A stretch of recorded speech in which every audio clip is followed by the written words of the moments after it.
കഴിഞ്ഞ ദിവസങ്ങളിൽ ശിഷ്യത്വത്തെക്കുറിച്ചുള്ള പാഠങ്ങൾ ക്രമാനുഗതമായി നാം പഠിച്ചു വരികയായിരുന്നല്ലോ. ഇന്ന് പ്രഭാതത്തിലും ദൈവത്തിൻ്റെ വചനത്തിൽ നിന്ന് ക്രിസ്തു ശിഷ്യൻ്റെ ഗുണങ്ങളും സ്വഭാവങ്ങളും നമ്മൾ ഈ ലോകത്ത് ജീവിച്ചിരിക്കുന്നതിൻ്റെ ഉദ്ദേശ ലക്ഷ്യങ്ങളും ഒക്കെ മനസ്സിലാക്കി നമ്മുടെ കടമകളും കർത്തവ്യങ്ങളും ആവോളം നിർവഹിച്ച് കർത്താവിൻ്റെ രാജ്യത്തിൽ ചേർക്കപ്പെടുവാൻ തക്കവണ്ണം ദൈവകരങ്ങളിൽ നമ്മെ തന്നെ നമുക്ക് സമർപ്പിച്ചുകൊണ്ട് ശിഷ്യത്വത്തിൻ്റെ പാഠങ്ങൾ തുറന്നു പഠിക്കാൻ കർത്താവ് നമുക്ക് കൃപ തരുമാറാകട്ടെ. പ്രാർത്ഥനയിൽ നമുക്ക് ഉറ്റിരിക്കാം, ശ്രദ്ധയോടെ ഇരിക്കാം, ഗൗരവത്തോടെ ഇരിക്കാം. നമ്മുടെ ചിന്തകളെ ക്രിസ്തുവിൽ നമുക്ക് ഏകാഗ്രമാക്കാം. ക്രിസ്തു ശിഷ്യന് ഒത്തിരി കഷ്ടങ്ങൾ ഈ ലോകത്ത് വഹിക്കേണ്ടി വരും, നഷ്ടങ്ങൾ സഹിക്കേണ്ടി വരും. ലോകപ്രകാരം ശാരീരികമായ അസ്വസ്ഥതകൾ, രോഗങ്ങൾ, ദുരിതങ്ങൾ, പീഡകൾ, പ്രയാസങ്ങളൊക്കെ നമ്മൾ ഈ ലോകത്ത് അനുഭവിക്കേണ്ടി വരും ഒരു ശിഷ്യന്. അപ്പോൾ തന്നെ ശിഷ്യത്വത്തിൽ മുന്നോട്ട് പോകുന്നതിനാവശ്യമായ കൃപയും ബലവും അഭിഷേകവും അധികാരവും കർത്താവ് നമുക്ക് നൽകി തന്നതുകൊണ്ട് ആ ഭാഗങ്ങളിലൊക്കെ നമുക്ക് പ്രത്യാശയും ധൈര്യവും ഉറപ്പുമുള്ളത് കൊണ്ട് എത്രമാത്രം നാം പുറകോട്ട് പോയാലും, നാം സ്വയത്തിൽ പോയാലും, നമ്മുടെ ജഡം നമ്മെ കൊണ്ടുപോയാലും, നമ്മുടെ ചിന്തകളാകുന്ന, നമ്മുടെ ആലോചനകളാകുന്ന ദേഹി നമ്മെ കൊണ്ടുപോയാലും അകത്തെ മനുഷ്യനെ ശക്തിപ്പെടുത്തുവാനുള്ള ആഗ്രഹം നമ്മുടെ ഹൃദയത്തിൽ ഉണ്ടാകുന്നിടത്തോളം കാലം ദൈവത്തിൻ്റെ പരിശുദ്ധാത്മാവ് നമ്മളിൽ പ്രവർത്തിക്കുന്നുവെന്ന് ഉത്തമ ബോധ്യം നമുക്കുണ്ടാകുന്നിടത്തോളം കാലം നാം തിരികെ വരിക തന്നെ ചെയ്യും. കാരണം ലോകം നമുക്ക് യോഗ്യമല്ല. ലോകത്തിൽ നമുക്കെതിരെ പ്രവർത്തിക്കുന്ന ഒട്ടനവധി ആയിരക്കണക്കിന് ദൃശ്യവും അദൃശ്യവുമായ പ്രവൃത്തിയുടെ അജ്ഞാന മണ്ഡലങ്ങൾ പ്രവർത്തിക്കുന്നതിൻ്റെ നടുവിലാണ് ഒരു വിശുദ്ധൻ കർത്താവിൻ്റെ ശിഷ്യനായി ജീവിക്കേണ്ടതും. പടവെട്ടി യുദ്ധം ചെയ്ത് അവസാനത്തോളം വിശ്വസ്തനായി നിന്നുകൊണ്ട് വിശ്വസ്തദാസനെ ദാസി എന്ന വിളി കേൾക്കാൻ ഒരു ശിഷ്യന് ആവോളം കഴിയണം. അതിൽ നമ്മൾ വിശ്വസ്ത ആചരിക്കണമെന്ന് കർത്താവ് വചനത്തിലൂടെ നമ്മളെ പഠിപ്പിക്കുന്നു. ശിഷ്യത്വത്തിന് ഒത്തിരി തടസ്സങ്ങളുണ്ട്. അതിനെക്കുറിച്ചാണ് നമ്മൾ പഠിച്ചുകൊണ്ടിരുന്നത്. Hindrances of discipleship. ഹല്ലേലൂയ. ഒത്തിരി തടസ്സങ്ങളുണ്ട്. തടസ്സങ്ങളെ വലുതാക്കി കാണിക്കുവാനല്ല, തടസ്സങ്ങളെ മനസ്സിലാക്കിയിരിക്കുവാനും അതിനെ അതിജീവിക്കുവാനുള്ള കൃപയ്ക്കും ബലത്തിനും ധൈര്യത്തിനും ഉറപ്പിനും അതിന് ദൈവം നമുക്ക് പരിശുദ്ധാത്മാവിൻ്റെ അഭിഷേകം തന്നിരിക്കുന്നത് കൊണ്ട് തടസ്സങ്ങളെ മാറ്റാൻ നമ്മളോടൊപ്പം പ്രവർത്തിക്കുന്ന പരിശുദ്ധാത്മാവും സ്വർഗീയ ദൂതന്മാരും കർത്താവിൻ്റെ സ്നേഹവും ഒക്കെ നമ്മളെ പിന്തുടരുന്നത് കൊണ്ട് ആകണം. അതിനുവേണ്ടി പരിശ്രമിക്കണം, പ്രവർത്തിക്കണം, പ്രാർത്ഥിക്കണം. എൻട്രൻസസ് ഓഫ് ഡിസൈപ്പിൾഷിപ്പിൻ്റെ ആദ്യ ഭാഗങ്ങൾ നമ്മൾ കണ്ടു. ഒന്ന് മനസ്സിലാക്കി പോകുന്നത് നല്ലതാണ്. The world, the flesh and the devil. വേൾഡിനെ കുറിച്ച് നമ്മൾ കഴിഞ്ഞ ക്ലാസ്സുകളിൽ പഠിച്ചു. എന്താണ് ലോകം? ലോകം പ്രപഞ്ചത്തെക്കുറിച്ച് മൊത്തം ആകമാനം പറയുന്നു. ഫിസിക്കൽ റെലമുണ്ട്, അതിന് ഹ്യൂമൻ റെലമുണ്ട്. വേൾഡ് എന്ന പദത്തിന് ആ രണ്ട് റെലങ്ങളും ഇരിക്കുമ്പോൾ തന്നെ സ്വർഗത്തെക്കുറിച്ച് നമുക്ക് അറിയുവാൻ കഴിയും. ഈ ഭൂമണ്ഡലം, മനുഷ്യൻ വസിക്കുന്ന ഭൂമണ്ഡലം, താഴെ ഷിയോൾ എന്ന നരകം, എർസ് എന്ന ലാൻഡ്, ഷമായിം എന്ന സ്വർഗം, സ്കൈ എന്ന പദത്തിൽ അല്പമായി നമുക്ക് ഗ്രഹിക്കാം, നമ്മുടെ ബുദ്ധിക്കകത്ത് ഒതുങ്ങി നിൽക്കത്തക്ക രീതിയിൽ. പുതിയ നിയമത്തിൽ ഗ്രീക്ക് വേർഡ് കോസ്മോസ് എന്ന പദമാണ് ഉപയോഗിച്ചിരിക്കുന്നത്. അത് വേദപുസ്തകത്തിനകത്ത് ലോകമെന്ന് വിഭാവനം ചെയ്തിരിക്കുന്നു, പ്രപഞ്ചമെന്ന് പറഞ്ഞിരിക്കുന്നു. അവിടെയൊക്കെ ഗ്രീക്ക് പദത്തിൽ, പുതിയ നിയമം നമുക്കറിയാം കൂടുതലും ഗ്രീക്കിലാണ് എഴുതപ്പെട്ടിരിക്കുന്നത്. പഴയ നിയമം എബ്രായ ഭാഷയിലും. എബ്രായ ഭാഷയെക്കുറിച്ച് കഴിഞ്ഞ ദിവസം പറഞ്ഞു. ശുദ്ധമായ ഭാഷ, ഹോളി ലാംഗ്വേജ്. കർത്താവ് സംസാരിച്ചത് അതിൻ്റെ വകഭേദമായ അറാമിക്കിലും യേശു കർത്താവ് സംസാരിച്ചിരുന്നു. അപ്പോൾ ദൈവത്തിൻ്റെ തിരുവചനത്തിൻ്റെ ആധികാരികമായി കൃത്യതയോടെ ആഴത്തിൽ മനസ്സിലാക്കണമെങ്കിൽ ഹിബ്രു ഭാഷ, അതിൻ്റെ വ്യാഖ്യാനങ്ങൾ പൊരുൾ തിരിച്ചു പഠിക്കേണ്ടത് ആവശ്യമാണ്. മലയാളത്തിലേക്ക് ലോകത്തിൻ്റെ ഒത്തിരിയേറെ ആയിരക്കണക്കിന് ഭാഷകളിലേക്ക് ഹിബ്രു ഭാഷയിൽ നിന്ന്, ഗ്രീക്ക് ഭാഷയിൽ നിന്ന് ദൈവത്തിൻ്റെ വിശുദ്ധമായ വചനം തർജ്ജമ ചെയ്തപ്പോൾ, ഭാഷാന്തരം വരുത്തിയപ്പോൾ അതിനൊത്തിരിയേറെ തെറ്റുകൾ കടന്നുകൂടി. ഒരു എബ്രായ പദത്തിൻ്റെ ആഴമായ അർത്ഥം ഗ്രഹിക്കണമെങ്കിൽ ഒരു പദത്തിൽ മാത്രം ഒതുങ്ങി നിൽക്കുന്ന അർത്ഥമല്ല അതിൻ്റെ മൂലഭാഷയിലെ അർത്ഥം. മലയാളത്തിലേക്ക് വരുമ്പോൾ ഒത്തിരിയേറെ അർത്ഥങ്ങളുള്ളതുകൊണ്ട് ഏതെങ്കിലും ഒരു വാക്ക് മാത്രം അതിനെ പരാമർശിച്ചു പോകുന്നത് കൊണ്ട് അതിൻ്റെ യഥാർത്ഥമായ ആഴത്തിലുള്ള അർത്ഥം നമുക്ക് മനസ്സിലാക്കാൻ പ്രയാസമാകുന്നുണ്ട്. ഗ്രീക്കും എബ്രായ ഭാഷയൊക്കെ കുറച്ചുകൂടെ പഠിച്ചിരിക്കുന്നത് കുറച്ചുകൂടെ വചനത്തെ ആഴത്തിൽ നമുക്ക് പരിചയപ്പെടാൻ, മനസ്സിലാക്കാൻ, ഗ്രഹിക്കാൻ നമുക്ക് കൃപ തരും. അപ്പോൾ തന്നെ അങ്ങനെ നമ്മൾ പഠിക്കുമ്പോഴാണ് വചനത്തെക്കുറിച്ച് നാം അത്ഭുതം കൂറുന്നത്. ഒത്തിരി കാര്യങ്ങൾ നമ്മുടെ ഹൃദയത്തിൽ നമുക്ക് പഠിക്കാൻ ദൈവം നമുക്ക് കൃപ തരുന്നത്. അപ്പോൾ ഞാൻ പറഞ്ഞല്ലോ, കോസ്മോസ് എന്ന പദത്തെക്കുറിച്ച്, വേൾഡിനെക്കുറിച്ച് പറയുമ്പോൾ തന്നെ the spirit of the cosmos. ഈ ലോകത്തിന് ഒരു സ്പിരിറ്റുണ്ട്. അത് വചനം പറയുന്നു, നാമം ലോകത്തിൻ്റെ ആത്മാവിനെ അല്ല ദൈവത്തിൻ്റെ ആത്മാവിനെ പ്രാപിച്ചവന്. അപ്പോൾ ലോകത്തിനൊരു ആത്മാവുണ്ട്, spirit of this cosmos. Hallelujah. അത് നമ്മൾ കേട്ടു. രണ്ട്, the way of the cosmos. ലോകത്തെ അനുഭവിക്കാത്തവരാണ് നാം. കാരണം ഈ ലോകത്തിൻ്റെ രൂപം ഒഴിഞ്ഞു പോകും. അപ്പോൾ ലോകത്തിന് ഒരു വഴിയുണ്ട്, ഒരു രൂപമുണ്ട്. അത് ലോകത്തെക്കുറിച്ച് പറയുന്നു, നാം അതിനെ അനുഭവിക്കാത്തവർ എന്ന് ദൈവത്തിൻ്റെ വചനം 1 കൊരിന്ത്യൻ 7:31 പറയുന്നു. രണ്ട്, the wisdom of the cosmos. 1 Corinthian 3:19 പറയുന്നു, ലോകത്തിനൊരു ജ്ഞാനമുണ്ട്, ആ ജ്ഞാനം പോഷത്വമാകുന്നുവെന്ന് ദൈവത്തിൻ്റെ വചനം പറയുന്നു. ഈ ലോകത്തിൻ്റെ ജ്ഞാനം ദൈവസന്നിധിയിൽ പോഷത്വമത്രേ. അപ്പം കോസ്മോസിനൊരു ജ്ഞാനാത്മാവ് ഇവിടെ പ്രവർത്തിക്കുന്നു. അപ്പോൾ തന്നെ നാം പരിശുദ്ധാത്മാവിൻ്റെ ജ്ഞാനാത്മാവിനാൽ ജീവിക്കേണ്ടവരാണെന്ന് ദൈവവചനം നമ്മെ പഠിപ്പിക്കുന്നു. നാലാമത്, the lust of the cosmos. തീത്തോസ് 2:12-13 പറയുന്നു, കർത്താവിൻ്റെ വരവിനായി നാം ഒരുങ്ങേണ്ടതിന് ഭക്തികേട് പ്രപഞ്ചമോഹം വർജിക്കണം. ഇപ്പോൾ പ്രപഞ്ചമോഹം, hallelujah, the lust of the cosmos. സുബോധം, നീതി, ദൈവഭക്തിയോടെ നമ്മൾ ജീവിക്കണമെന്ന് വചനം പഠിപ്പിക്കുന്നു. 4, you cannot love both the cosmos and God. കോസ്മോസിനെയും ലോകത്തെയും ദൈവത്തെയും ഒരുപോലെ മനുഷ്യന് സ്നേഹിക്കാനും വിശ്വസ്തയാചരിക്കാനും കഴിയില്ല എന്ന് ദൈവവചനം പറയുന്നു. അപ്പം കർത്താവിൻ്റെ വചനം നമ്മെ കൃത്യതയോടെ പഠിപ്പിക്കുന്നു. 1 ജോൺ 2:15 പറയുന്നു, ലോകത്തെയും ലോകത്തിനുള്ളതിനെയും നിങ്ങൾ സ്നേഹിക്കരുത് എന്ന് പറഞ്ഞാൽ കോസ്മോസിനെയും കോസ്മോസിൻ്റെ ഉള്ളിൽ ഉണ്ട ഒന്നിനെയും നാം സ്നേഹിക്കരുത് എന്ന് പറഞ്ഞാൽ ഹൃദയത്തിനത് പറ്റിപ്പിടിച്ചിരിക്കരുത്. നമ്മുടെ പറ്റുമാനം, നമ്മുടെ സ്നേഹം, നമ്മുടെ വിശ്വസ്തതയെല്ലാം നമ്മുടെ കർത്താവിനോട് ആയിരിക്കണം. ലോകത്തെ നാം സ്നേഹിക്കുന്നുവെങ്കിൽ, അവിടെ പറയുന്നു, ഇഫ് നീ സ്നേഹിക്കുന്നെങ്കിൽ ആമേൻ, പിതാവിൻ്റെ സ്നേഹം അവനിലില്ല. കൃത്യമാണ്, വളരെ നല്ല സ്റ്റേറ്റ്മെൻറ്റാണ്, ഉത്തരവാദിത്വത്തോട് ഗൗരവത്തോടുള്ള സ്റ്റേറ്റ്മെൻറ്റാണ്. ലോകത്തെ സ്നേഹിക്കാൻ ആരെങ്കിലും ഇറങ്ങി പുറപ്പെട്ടാൽ അവരിലില്ലാത്തത് എന്താ? പിതാവിൻ്റെ സ്നേഹം അവരിലില്ല. പിതാവിനെ അവർ സ്നേഹിക്കുന്നില്ല. അപ്പോൾ ഞാൻ ആ ഭാഗം വിടുന്നു. ലോകം എന്ന പദത്തിനകത്ത് നമുക്കൊത്തിരി കാര്യങ്ങൾ ചുരുക്കമായി മനസ്സിലാക്കാൻ കർത്താവ് കൃപ ചെയ്തു. ഇങ്ങനെയുള്ളവർക്ക് ശിഷ്യത്വത്തിൽ മുന്നേറാൻ കഴിയത്തില്ല. അതാണ് അതിൻ്റെ അർത്ഥം. പൊതുവായി ഇത് ഹിൻഡ്രൻസസ് ആണ്, നമുക്ക് തടസ്സങ്ങളാണ്.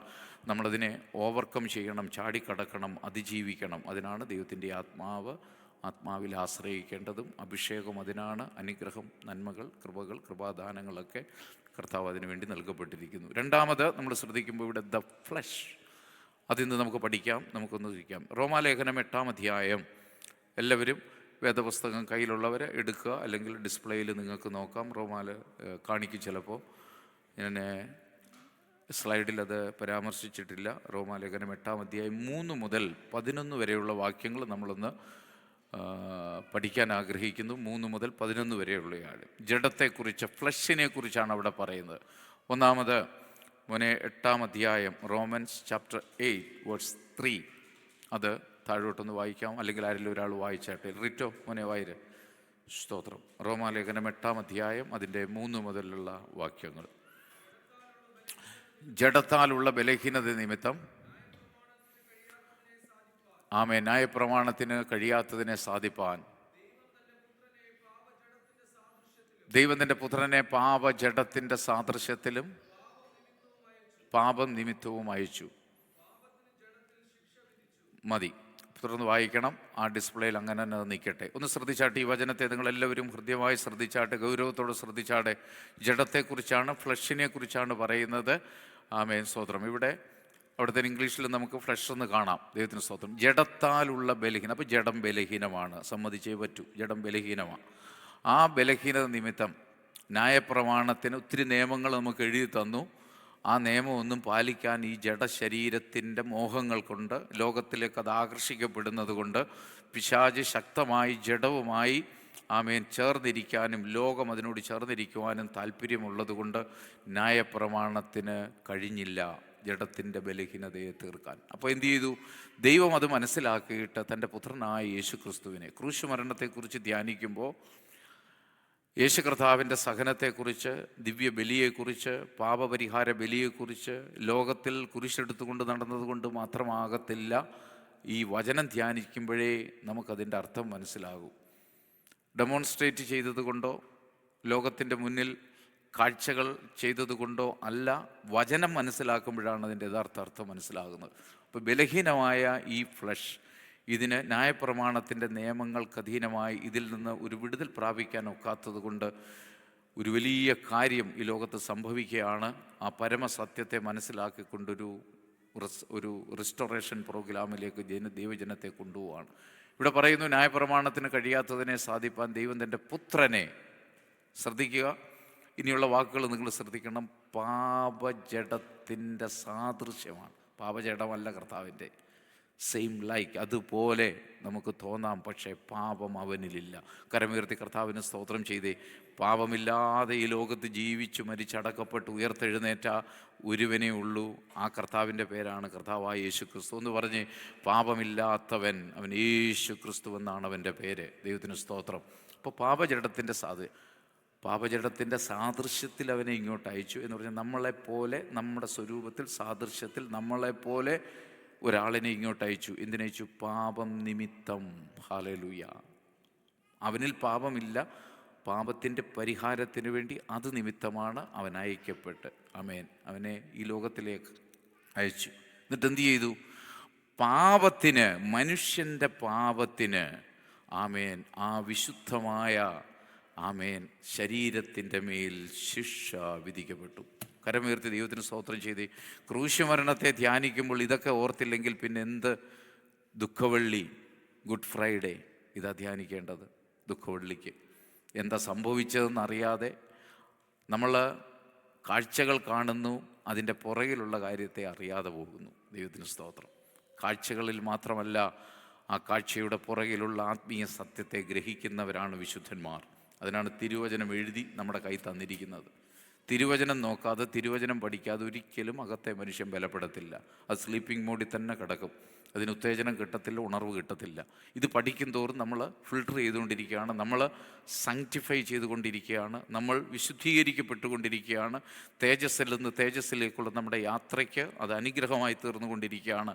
നാം വചനം പഠിക്കുമ്പോൾ വചനം പഠിച്ചില്ലെങ്കിൽ ഒരു ക്രിസ്ത്യനെന്ന് പേര് പറയാൻ പോലും യഥാർത്ഥത്തിൽ യോഗ്യനല്ല. വെറുതെ നാമധേയമായി നാമം ഇങ്ങനെ നമ്മുടെ മേളിൽ എഴുതി വെച്ചിട്ടുണ്ട്. പലരും ഇങ്ങനെ ക്രിസ്ത്യാനി എന്ന് പറയുന്നു എന്നല്ലാതെ ആ പേരും നമ്മളുമായി പുലബന്ധം പോലുമില്ല. ഒരു ബന്ധവും, സീറോ ബന്ധമേ ഉള്ളൂ ക്രിസ്ത്യാനി എന്ന പദത്തിൽ. ശ്രദ്ധിച്ചാട്ടെ. അപ്പോൾ പാപത്തിന് ജഡത്തിൽ ശിക്ഷ വിധിച്ചതാണ് കാൽവറിയിൽ നടന്നത്. ഗത്സമനയിലും ഗബദയിലും ഗോൽഗൊത്തയിലും നടന്ന പരമയാഗം, പാപപരിഹാര ബലി എന്തെന്ന് ചോദിച്ചാൽ ഈ ഒരൊറ്റ കാര്യമാ, പാപത്തിന് ജഡത്തിൽ ശിക്ഷ വിധിക്കപ്പെട്ടു. ദൈവത്തിന് സ്തോത്രം. 4-ാം വാക്യം.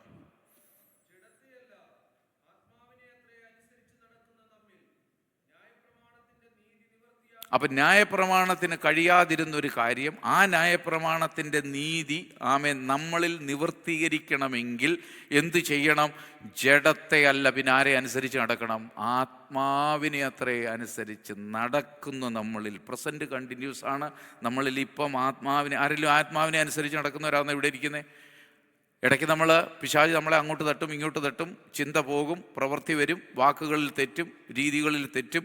അപ്പോൾ പരിശുദ്ധാത്മാവ് പറയും റോങ് വേ, മടങ്ങി വാ എന്ന് പറയുമ്പോൾ അത് കേട്ട് വീണ്ടും മടങ്ങി വരുന്നു. അപ്പോൾ ആത്മാവിനെ അനുസരിക്കുക. നമ്മൾ മടങ്ങി വരാതെ കഠിന ഹൃദയത്തിൽ, ആമേൻ, അനുതാപമില്ലാതെ, മാനസാന്തരമില്ലാതെ മടങ്ങി വരവിനുള്ള പ്രോസസ്സ് അകത്ത് നടന്നില്ലെങ്കിൽ, ആമേൻ, സ്തോത്രം, ആത്മാവിനെ നാം അനുസരിക്കുന്നില്ല. കാരണം ഏറ്റവും വലിയ കാന്ത ശക്തി പോലെ, ആമേൻ, അത്രമാത്രം ഭീകരമായ, ആമേൻ, ഈ ജഡം എന്ന് പറയുന്നത് നമ്മളെ ഡിഫൈൻ ചെയ്യുന്നതിലും നമ്മുടെ ചിന്തയിൽ പോലും നമുക്ക് ഒതുക്കാൻ പറ്റാത്ത അത്രമാത്രം, ആമേൻ, തിന്മ പ്രവർത്തികളുടെ കൂടാരമായി ആമേൻ ഈ ജഡം ഈ ലോകത്ത് വസിക്കുമ്പോൾ ഇതിനകത്ത് ആമേൻ അതിനെ ചലിപ്പിക്കാൻ ഹല്ലേലൂയ ഈ ജഡത്തെ ആമേൻ സ്തോത്രം ചിന്തയിലൂടെ ആലോചനയിലൂടെ പാപപ്രവൃത്തിയിലേക്ക് നമ്മെ നയിക്കാൻ പിശാചും കൂടെ കൂട്ടുകൂടുമ്പോൾ പരിശുദ്ധാത്മാവ് അവിടെ നിന്ന് അകലുന്നു. എന്നാൽ ആത്മാവിനെ പ്രാപിച്ച ദൈവത്തിൻ്റെ ജനം അകത്തെ മനുഷ്യനെ ബലപ്പെടുത്തും തോറും, വചനമെന്ന ഭക്ഷണം അവൻ കഴിക്കും തോറും, ജീവനും ചൈതന്യവും അവൻ പ്രാപിക്കുമ്പോൾ അകത്തെ മനുഷ്യനിലൂടെ പരിശുദ്ധാത്മാവ് ആമേൻ നമ്മുടെ ചിന്തകളെ നിയന്ത്രിക്കുവാൻ ഇടയായി തീരും. ചിന്തകൾ പാറിപ്പോയാൽ, ചിന്തകൾ അകന്നു പോയാൽ ആ ചിന്തകളോട് സ്തോത്രം മടങ്ങി വരുവാൻ ആമേൻ ട്രെയിൻ ചെയ്യിപ്പിക്കുന്ന അകത്തെ മനുഷ്യനാണ്. അത് പരിശുദ്ധാത്മാവിൻ്റെ സഹായത്തോടെയാണ് നിൽക്കുന്നത്. ആ മനുഷ്യൻ ആമേൻ ഡെഡ്ലി ആമേൻ അവൻ മരിച്ചു കിടന്നാൽ സ്തോത്രം ജഡം ആ ചിന്തയുടെ മേൽ, ആലോചനയുടെ മേൽ കടന്നു കയറിയിട്ട് ശരീരത്തിൻ്റെ മേൽ, കണ്ണിൻ്റെ മേൽ, കൈകാലുകളുടെ മേൽ, ചിന്തയുടെ മേൽ അതെല്ലാം പ്രവർത്തിച്ചിട്ട് ജഡം തിന്മയ്ക്കുള്ളത് പ്രവർത്തിക്കാനുള്ള ആഹ്വാനം തരുമ്പോൾ തിന്മയിലേക്ക് നമ്മൾ നീങ്ങിപ്പോകുന്നു. ഹല്ലേലൂയ. മടക്കി വരുത്താൻ ഒരേ ഒരു ശക്തിക്ക് സാധ്യമുള്ളൂ. അത് ദൈവത്തിൻ്റെ പരിശുദ്ധാത്മാവിന് മാത്രമേ ഈ ജഡത്തിൻ്റെ തിന്മ പ്രവർത്തികളിൽ നിന്ന് ഈ ജഡത്തെ ക്രിസ്താനുരൂപമായി ക്രിസ്തുവിൻ്റെ ശരീരത്തിൻ്റെ യാഗത്തിൻ്റെ വില മനസ്സിലാക്കുന്ന ദൈവത്തിൻ്റെ ജനം ക്രിസ്തുവിൻ്റെ സ്വഭാവത്തിലേക്ക് മടങ്ങി വരണമെങ്കിൽ ഒരേ ഒരു ഉത്തരമേ ഉള്ളൂ. ഒരേ ഒരു ഹല്ലേലൂയ കാര്യത്തിനെ അത് സാധിക്കുകയുള്ളൂ. അത് ദൈവാത്മാവിൽ ആശ്രയിക്കുന്ന, ആത്മാവിനെ അനുസരിച്ച് നടക്കുന്ന ആമേൻ ഒരുവന് മാത്രമേ മടങ്ങി വരാൻ സാധ്യമാകുകയുള്ളൂ. ഇല്ലെങ്കിൽ അവൻ്റെ ഹൃദയം കഠിനമായി വീണ്ടും വീണ്ടും പൈശാചിക പ്രവൃത്തിയിലേക്ക് അവൻ്റെ കണ്ണും കാതും ചിന്തയും പ്രവൃത്തിയും കൈകാലുകളും നീങ്ങപ്പെടുമെന്നുള്ള കാര്യം നാം മറന്നു പോകരുത്. ഈ വചനപ്രകാരം 5-ാം വാക്യം, ജഡസ്വഭാവം ശക്തമായി ഹല്ലേലൂയ പ്രവർത്തിക്കുന്ന ആത്മാവിനെ ഞെരുക്കുന്ന രീതികൾ നമ്മുടെ ജീവിതത്തിൽ ഉണ്ടെങ്കിൽ എന്താണ്? ആമേൻ ജഡസ്വഭാവമുള്ളവർ ജഡത്തിന് മാത്രമേ ചിന്തിക്കൂ, അവർ ജഡത്തിൻ്റെ പ്രവൃത്തികൾ ചെയ്യൂ. എന്നാൽ ഇവിടെ ശ്രദ്ധിച്ചാട്ടെ, ആത്മസ്വഭാവമുള്ളവർ ആത്മാവിനുള്ളത് ചിന്തിക്കുന്നു. അകത്തെ മനുഷ്യനെ ബലപ്പെടുത്തുക എന്നുള്ളൊരൊറ്റ അസൈൻമെൻറ്റേ ഉള്ളൂ ഇവിടെ. അല്ലാതെ ഈ ജഡത്തെ സുഖിപ്പിച്ച് ഇതിനെ ഹല്ലേലൂയ സ്തോത്രം മോഹങ്ങളിൽ കൊണ്ട് കെട്ടി ലോകത്തിനെ അനുരൂപമാക്കി കൊണ്ട് നടന്നാൽ ഒരു വിശുദ്ധൻ ഇവിടെ വിശുദ്ധീകരണം നടക്കത്തില്ല. അകത്തെ മനുഷ്യൻ ബലപ്പെടാതെ അതിനെന്ത് ചെയ്യാൻ പറ്റുന്നെന്നുള്ളതാണ് സഭായോഗങ്ങളും ആമേൻ ആരാധനയും പ്രാർത്ഥനയും വചനധ്യാനവും വചനപഠനവും ഒക്കെ. അത് നന്നായി മനസ്സിലാക്കുന്നവർ ജീവൻ കൊടുത്തത് പഠിപ്പിക്കും. അത് നന്നായി മനസ്സിലാക്കുന്നവർ ഹല്ലേലൂയ കളിപ്പിക്കത്തില്ല ജനത്തെ. അത് നന്നായി മനസ്സിലാക്കുന്നവർ ഈ ജഡത്തിൻ്റെ ആമേൻ പ്രാകൃതമായ സ്വഭാവത്തെ മനുഷ്യനെ കാർന്നു നിൽക്കുന്ന ക്യാൻസറാണെന്ന് മനസ്സിലാക്കി മുറിച്ചു മാറ്റേണ്ടത് അവിടെ നിന്ന് മുറിച്ചു മാറ്റാനുള്ള നടപ്പിലും പ്രവൃത്തിയിലുമായിരിക്കും ശ്വാസനിശ്വാസത്തിൽ അവൻ മുന്നോട്ട് പോകാൻ ആഗ്രഹിക്കുന്നതിൻ്റെ കാര്യം. നമുക്കൊന്നും മനസ്സിലാകത്തേയില്ല ജഡത്തിൻ്റെ പ്രവൃത്തിയെന്ന്. നമ്മുടെ ചിന്ത പോലും ആമേൻ ഫ്രാക്ഷൻ ഓഫ് സെക്കൻഡിൽ തിരിച്ചു കളയുന്ന അതിഭയങ്കരമായ ആമേൻ സ്തോത്രം ഒരു ആമേൻ പ്രാകൃത സ്വഭാവത്തിലാണ് ഈ ജഡം ഈ ലോകത്ത് വസിക്കുന്നത്. ദൈവത്തിന് സ്തോത്രം. ഇവിടെ പറയുന്നു ആത്മസ്വഭാവമുള്ളവർ ആത്മാവിലുള്ളത് ചിന്തിക്കുന്നു. 6-ാം വാക്യം, ജഡത്തിൻ്റെ ചിന്ത. ആരേലും മരിക്കാൻ തയ്യാറാകുമോ? നിങ്ങളോട് ഇപ്പോൾ പറയാം, ഒരാൾ മരിക്കാൻ പറയുന്നത് മരിക്കാൻ തയ്യാറാകും. നമ്മളില്ല, കുറച്ചുകൂടെ എല്ലാവർക്കും ജീവിക്കണം. എത്ര ബ്രെഡേ കിടക്കുന്ന ആളാണെങ്കിലും അല്പമെങ്കിലും ഒരാശ കാണും, എനിക്കൊരു സൗഖ്യം തന്ന് എഴുന്നേറ്റ് ചില കാര്യങ്ങളുടെ പൂർത്തീകരിച്ചിട്ട് പോകാനെന്ന ആഗ്രഹം ഇല്ലേ? എല്ലാവർക്കും ഇല്ലേ? ഇവിടെ പറയാൻ ജഡത്തിൻ്റെ ചിന്ത മരണം. ജഡത്തിൽ ചിന്തിക്കുന്നവർ മരണപ്പെടും. ആത്മാവിൻ്റെ ചിന്തയോ? അപ്പോൾ ഏതാ നമ്മൾ സെലക്ട് ചെയ്യേണ്ടത്? പറഞ്ഞേ, ഏത് സെലക്ട് ചെയ്യണം? മരണത്തെ വരിക്കണമോ ജീവനും സമാധാനവുമുള്ള ക്രിസ്തു മാർഗത്തെ ശരിക്കും സ്വീകരിക്കണമോ? ഏതാ വേണ്ടിയത് എന്ന് ചിന്തിക്കണം. ഫ്ലഷ് എന്ന പദം നമ്മളെ തടയുന്നു ശിഷ്യത്വത്തിൻ്റെ മുന്നോട്ടുള്ള പോക്കിന്. ജഡം നമ്മളെ തടയുന്നു. തടസ്സങ്ങളെ മാറ്റാൻ തയ്യാറാണോ? നമ്മളെല്ലാം ബലഹീനരാന്ന് നമ്മൾ ആദ്യം സമ്മതിക്കണം. ഒന്ന് പറഞ്ഞേ, കർത്താവിൻ്റെ അടുത്ത് ഞാൻ ബലഹീനനാണ്, ചിന്തയിൽ ബലഹീനനാണ്, പ്രവൃത്തിയിലും ഹല്ലേലൂയ ആലോചനയുമൊക്കെ എനിക്ക് ബലഹീനതയുണ്ട്. ഇത് തുറന്ന് സമ്മതിച്ചേ പറ്റൂ. പാസ്റ്ററായാലും വിശ്വാസിയായാലും ആരായാലും കർത്താവിൻ്റെ അടുത്ത് പറഞ്ഞേ പറ്റൂ. പറഞ്ഞ് പരിശീലിച്ച് ട്രെയിൻ ചെയ്ത് യുദ്ധം ചെയ്ത് നീങ്ങേണ്ട ജീവിതമാണിത്. ഇത് ഈസിയായിട്ട് ഇങ്ങനെ പോകത്തില്ല. ഈ കണ്ണിൻ്റെ മായക്കാഴ്ചകളെല്ലാം തകരുമെന്ന്. സ്തോത്രം. ഇതെല്ലാം തകർന്ന് തരിപ്പണമായി പോകും. ദൈവത്തിന് സ്തോത്രം. ആത്മാവിൻ്റെ ചിന്തയോ? അപ്പോൾ ആത്മാവിൻ്റെ ചിന്തയല്ലേ നമുക്ക് വേണ്ടത്? നമ്മൾ നിത്യവും ട്രെയിൻ ചെയ്യണം. എന്താ കാര്യം എന്ന് ചോദിച്ചാൽ ആവശ്യമില്ലാത്ത ചിന്ത വരും. ലോകം അങ്ങനെ നമ്മളിലേക്ക് സന്നിവേശിക്കുന്നത്, ആകർഷിക്കപ്പെടുന്നത്. ചിന്ത വരുമ്പോൾ നമുക്ക് ചെയ്യാവുന്ന ഒറ്റ കാര്യമുള്ളൂ, ഈ ചിന്ത തെറ്റാണെന്ന് ബോധ്യമാക്കി തരുന്നത് പരിശുദ്ധാത്മാവാണ്. മനസാക്ഷി ബോധ്യമാക്കി തരും. ഇത് ബോധ്യമാക്കി തരുമ്പോൾ നെക്സ്റ്റ് സെക്കൻഡിൽ നമ്മൾ ചെയ്യേണ്ട കാര്യം ഒന്നിലെ ചിന്തയെ ക്യാൻസൽ ചെയ്യണം, ഇല്ലെങ്കിൽ അതിനെ തിരിച്ചു വിട്ടേക്കണം.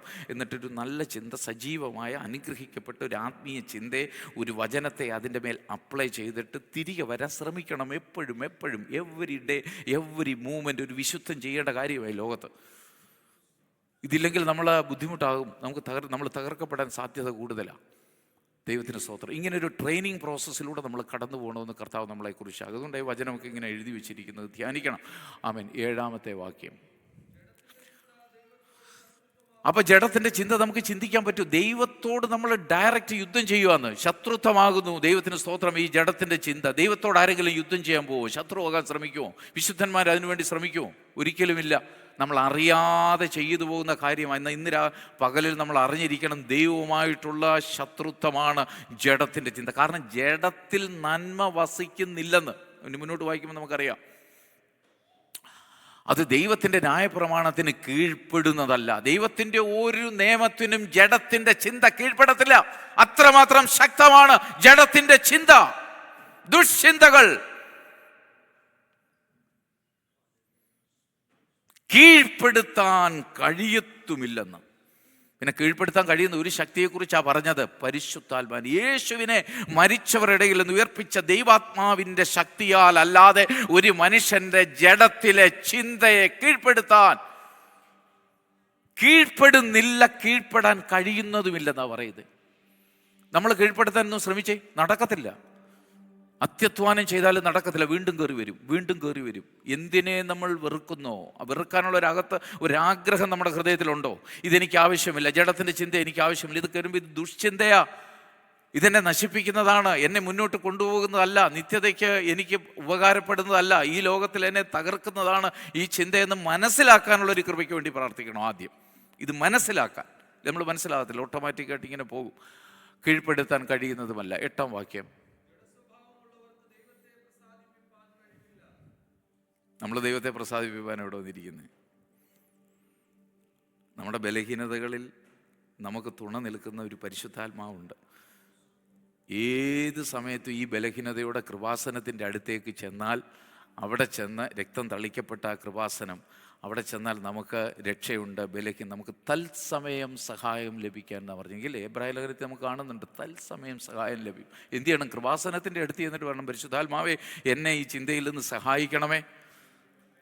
ഞാൻ നിങ്ങളോട് പറയട്ടെ, എഴുന്നേറ്റ് ബുദ്ധി വർക്ക് ചെയ്യാൻ തുടങ്ങുമ്പോൾ, ചിന്ത വർക്ക് ചെയ്യാൻ തുടങ്ങുന്ന പോലെ നമ്മൾ ഉറക്കത്തിലേക്ക് വീഴുന്നത് വരെയുള്ള എത്ര ചിന്തകളൊന്നും നിങ്ങൾക്കൊന്ന് കൗണ്ട് ചെയ്യാനൊക്കത്തില്ല. അത്രമാത്രം ശരവേഗത്തിൽ വന്നിങ്ങനെ പാഞ്ഞു വന്നുകൊണ്ടേയിരിക്കും. ചിലരൊക്കെ തല പുകയും ഇല്ലേ, ചിന്തിച്ച് തലയും. അതിനകത്ത് ഒരു കാര്യം നടക്കത്തില്ല. പിശാച് കൊണ്ടുവരുന്ന ദുഷ്ചിന്തകളെ ശാസിക്കണം, പറഞ്ഞു വിടണം, തിരിച്ചു വിടണം, ക്യാൻസലാക്കണം, ഗോ ബാക്ക്, റബ്യൂക്ക് ചെയ്യണം. സ്തോത്രം, ഹല്ലേലൂയ. അപ്പോൾ ജഡസ്വഭാവമുള്ളവർക്ക് ദൈവത്തെ പ്രസാദിപ്പിക്കാൻ കഴിയത്തില്ല. അപ്പോൾ ഏറ്റുപറച്ചിലല്ലാതെ മറ്റൊരു കാര്യമില്ല. ഏറ്റുപറഞ്ഞുകൊണ്ടേ ഇരിക്കണം. എത്ര പ്രാവശ്യം ഏറ്റുപറഞ്ഞു? കോടിക്കണക്കിന് പ്രാവശ്യം ഏറ്റുപറഞ്ഞെങ്കിലേ അങ്ങ് സ്വർഗ്ഗത്തിൽ ചെല്ലാൻ പറ്റൂ. ദിവസവും ആയിരക്കണക്കിന് പ്രാവശ്യം നമ്മൾ ഏറ്റുപറയേണ്ടി വരും, നമ്മുടെ ചിന്തകളോട് മത്സരിച്ച്. ദൈവത്തിന് സ്തോത്രം. ജഡസ്വഭാവമുള്ളവർക്ക് ദൈവത്തെ പ്രസാദിപ്പിക്കാൻ കഴിവില്ല. 9 അകത്ത് വായിച്ചു. ആമേൻ. ഒന്ന് ഡിക്ലെയർ ചെയ്തേ നാവ് കൊണ്ട്, കർത്താവേ, ദൈവത്തിൻ്റെ ആത്മാവ് ഞങ്ങളിൽ വസിക്കുന്നു, അതുകൊണ്ട് ഞങ്ങൾ ജഡസ്വഭാവമുള്ളവരല്ല, ആത്മസ്വഭാവമുള്ളവരത്രേ. ക്രിസ്തുവിൻ്റെ ആത്മാവില്ലാത്തവനും കർത്താവേ നിനക്കുള്ളതല്ല, ഞങ്ങൾ നിനക്കുള്ളതാണ്, അതുകൊണ്ട് ഞങ്ങൾ ദൈവത്തിൻ്റെ ആത്മാവ് ഞങ്ങളിൽ വസിക്കുന്നു.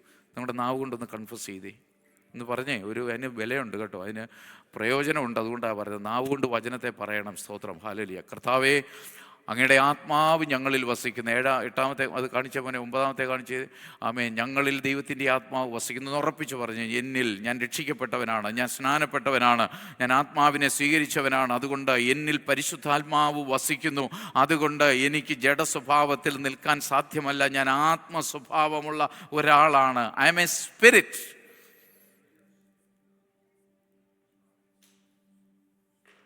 ഞാൻ ആത്മസ്വഭാവമുള്ളവനാണ്. സ്തോത്രം. അതുകൊണ്ട് ക്രിസ്തുവിൻ്റെ ആത്മാവില്ലാത്ത ആരും അവനുള്ളതല്ല. ക്രിസ്തുവിൻ്റെ ആത്മാവാണ് നമ്മളിൽ വസിക്കുന്നത്. 10.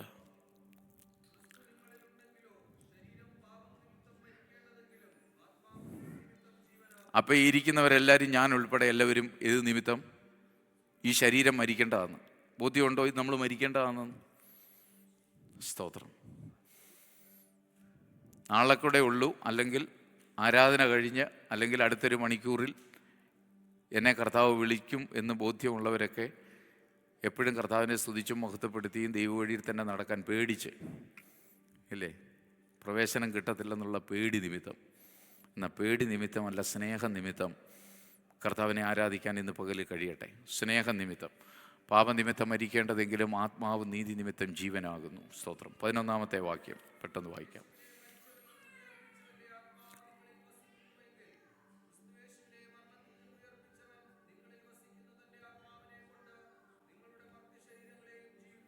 വലിയൊരു പ്രത്യാശയുടെ വചനമാണ്, നമുക്ക് ആശ്വാസത്തിൻ്റെ വചനമാണ്, ധൈര്യം നൽകുന്ന ഒരു വചനമാണ്. ഈ ജഡം മരിച്ചാലും ഈ ദ്രവത്വമുള്ളത് മണ്ണിനോട് ചേരേണ്ടതാകണം. മണ്ണുകൊണ്ട് ഉണ്ടാക്കിയ ഈ ജഡം ദ്രവത്വമുള്ളതാകിയാൽ മണ്ണിനോട് ചേരും. യേശുവിനെ മരിച്ചവരുടെ ഇടയിൽ നിന്ന് ഉയർപ്പിച്ചവൻ്റെ ആത്മാവ്, പരിശുദ്ധാത്മാവ് നിങ്ങളിൽ വസിക്കുന്നെങ്കിൽ ഉറപ്പ് പ്രാപിക്കണം. എന്നിലുണ്ട്. പറ, എന്നിലുണ്ട്. എന്നിലുണ്ട്. രക്ഷിക്കപ്പെട്ട സ്നാനപ്പെട്ട ദൈവപൈതൽ ദൈവത്തിൻ്റെ ആത്മാവുണ്ട്. അങ്ങനെ ഉണ്ടെന്ന് എനിക്ക് ഉറപ്പുണ്ടെങ്കിൽ യേശു ക്രിസ്തുവിനെ മരിച്ചവരിൽ നിന്ന് ഉയർപ്പിച്ച അതേ ദൈവം, ആത്മാവ്, നമ്മളിൽ വസിക്കുന്ന പരിശുദ്ധാത്മാവിനെ കൊണ്ട് നിങ്ങളുടെ ഈ മർത്യ ശരീരത്തെ മണ്ണിലേക്ക് പോയതിനെ, ഹല്ലേലൂയ സ്തോത്രം, അതിനെ ജീവിപ്പിക്കും. വലിയ പ്രത്യാശയാ. കരമൊരു ദൈവത്തിന് സ്തോത്രം ചെയ്തേ. ഹല്ലേലൂയ. വിശുദ്ധന്മാർ ജീവിക്കുന്നത് ഇതൊക്കെ മനസ്സിലായില്ലെങ്കിൽ ആമേൻ, ക്രിസ്ത്യാനി എന്നും പറഞ്ഞ് ചുമ്മാതെ പുകമറയ്ക്കുള്ളിൽ അതും ഇതും കേട്ടും കണ്ടും രസിച്ചും മതിച്ചുമൊക്കെ ഇങ്ങനെ പോയി അവസാനം ആമേൻ ജീവിച്ചിരിക്കുമ്പോൾ സ്തോത്രം ചൂട് പകരാൻ കഴിഞ്ഞില്ലെങ്കിൽ മരിച്ച് തണുത്തുറഞ്ഞ ശരീരത്തിൻ്റെ മുന്നിലിരുന്ന് പുകഴ്ത്തലുകൾ കൊണ്ട് യാതൊരു അർത്ഥവുമില്ല. ദൈവത്തിന് സ്തോത്രം. ഒന്നുകൂടെ ഞാൻ പറയുന്നു, സ്തോത്രം. ഈ ലോക ജീവിതത്തിൽ ജീവിക്കുമ്പോൾ ചേർത്ത് നിർത്തേണ്ടവരെ ചൂട് കൊടുത്ത് ചേർത്ത് നിർത്താൻ കഴിയണം. മരിച്ചു കഴിഞ്ഞ് അവരുടെ ശവശരീരത്തിൽ തണുത്തുറഞ്ഞതിൻ്റെ മുന്നിൽ നിന്ന് വാക്കുകൾ പറയുന്നതിന് യാതൊരു അർത്ഥവും കാണില്ല. പരമാവധി എല്ലാവരെയും സ്നേഹിക്കാൻ കർത്താവ് നമുക്ക് കൃപ തരുമാറാകട്ടെ എന്ന് പ്രാർത്ഥിക്കാം. ജഡത്തിൻ്റെ